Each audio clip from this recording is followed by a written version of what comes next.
What happened?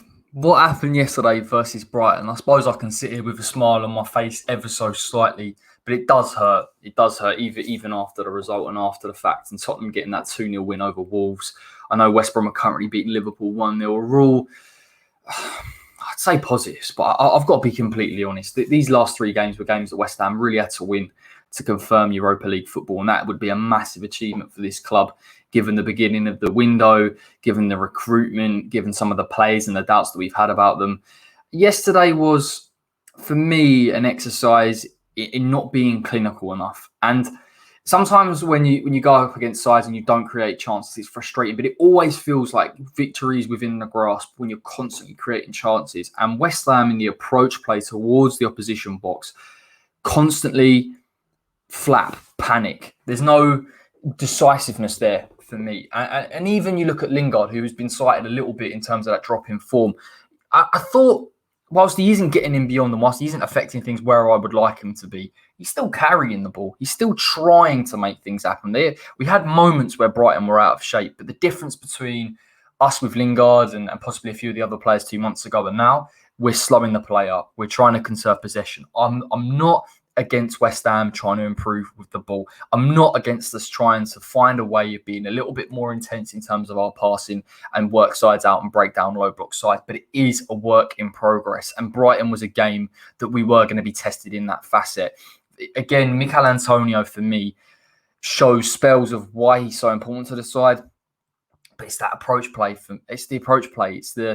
It's not playing the right pass. It's not playing the right quality of pass. It's not having the options in front of him. There were just certain things that West Ham did in the transition that we weren't doing like we did a few months ago. And that's the difference between us yesterday getting a result and getting a draw, which I felt in the end we were lucky to. And it was only because Saïd Benrahma came on and offered something a little bit different that we were able to grab that. And listen, West Ham, in terms of overall play, did try and press the issue. There was a lull in play naturally in the second half where you feel that fatigue played a part. But in the first half, towards the end, we were trying to get in the pocket a little bit more. Lingard, Fornals coming a bit central, trying to stretch them. But even when we got into those positions, the type of choices we make are just not good enough.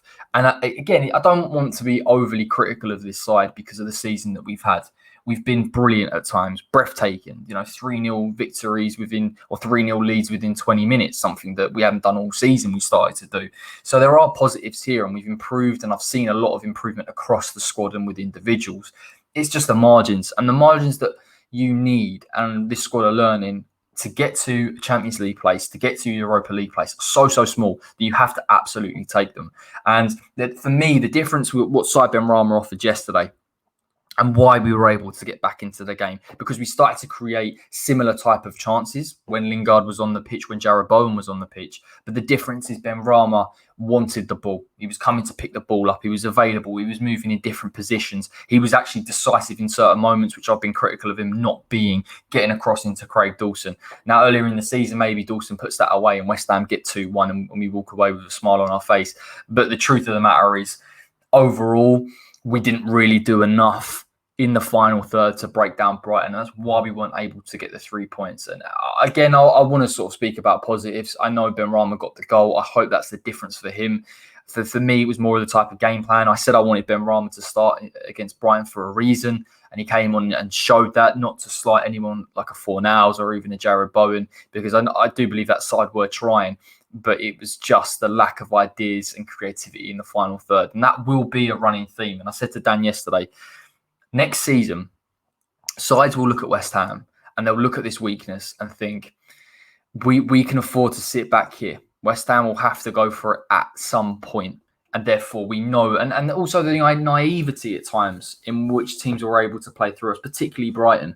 I know they've got the centre-back stepping into midfield. They're expansive. I know they've got a third-man midfield runner. These are all tactical things that possibly West Ham, when you're chasing a game and chasing 3 points, it's difficult to try and accommodate. But the truth of the matter is we became way too easy to play through. They found it so easy to find space in our midfield. You never really say about Declan Rice or Souček, and that is the downfall of trying to be a little bit more expansive, a little bit in terms of playing on the front foot. So I think this side's got a way to go next season in terms of that type of game plan. I've got no worries about us really transitionally, counter-attacking, sitting back, defending deep. We showed that earlier in the season. That's why we were able to get to the level that we were. But we have seen a slight falter in our side and the way that we approach other teams. And you look at David Moyes, particularly in this summer transfer window, different options, namely the striker, of course. I think if we'd been able to bring on a second striker, either alongside Mikel Antonio or even to replace Mikel Antonio, I wouldn't have done that because I think we needed 2 strikers on the pitch. That would have given Brighton something different to think about. And every time we broke, it was a 1v2. If it's a 2v2, if it's a 3v2, we're in if you make the right decisions. So that's part of it. I think we also probably have to look at the midfield. Again, you don't, for me, replace Declan Rice or Thomas Souček as a midfield pivot. And Declan, possibly at times in that game, was a little bit off it. I thought he had a really good game anyway, but off it in terms of his standards. So naturally, he'll improve and he'll get his match fitness up. That's something you have to bear in mind. But I would like to see us have a player that's really comfortable in possession that we can play a bit of a higher line with. At times, Brighton will find in our midfield, we pushed our midfield high.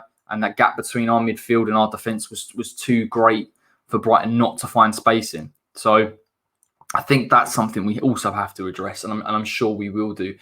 I don't prescribe to the idea of meltdown stations. It would be disappointing not to get Europa League football now, given the season that we've had. And I think that's fair because of the standard that we've set, the side set. There is a part of me that sympathises with that squad in terms of fatigue, not just physically, but mentally. That having a long season the way that we have and having to still keep going into these type of games where sides will sit back. I'm not saying Brighton did that, but they did it at times and at spells, and it frustrated us. It becomes really tiresome to try and find a different type of solution where we've not been used to that.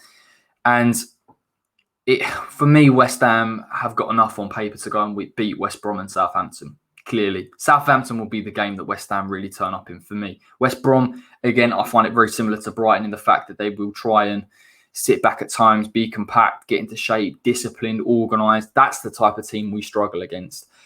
And there'll always be the risk that we're going to have to play the higher line. But this side has got to adapt very, very quickly in the space of 2 days, 3 days to go and show something that we haven't really seen. I don't want to say all season because we've seen an improvement in it, but we certainly haven't seen a confidence in being on the ball. And that is a big task for the lads to go and do. But irrespective, it has been a fantastic season. We've still got games to go. I still believe in this squad. The mentality is still there. We still went 1-0 down and came back. So this isn't a case of rolling over, but we've got to get it together. We really, really do. And I'll be interested to see David Moyes' squad selection for Wednesday night because that will determine how West Ham are going to set up and approach this game. But that's just my thoughts on what happened with Brighton and what went wrong. I could have spoken about it tactically, possibly, but I wouldn't want to bore you because it wasn't an interesting game.